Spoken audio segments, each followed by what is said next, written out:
What if I told you there's a car so iconic it could rewrite the history books of NASCAR? This isn't just any car, it's Richard Petty's 1970 Plymouth Superbird.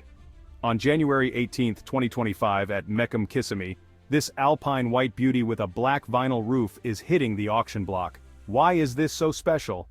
Owned by the 7-time NASCAR Cup champion and 200-race winner Richard Petty from 1982 to 2013, this car is a living piece of motorsports history.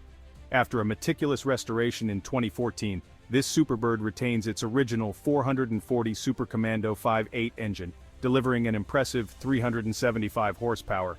Petty's signature graces the trunk and air cleaner with a letter of authenticity included.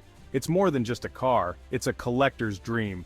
Designed for NASCAR supremacy, the Superbird's aerodynamic features like its elongated nose cone and towering rear wing make it a marvel of engineering. With only 1,935 units ever produced, it's a rare gem.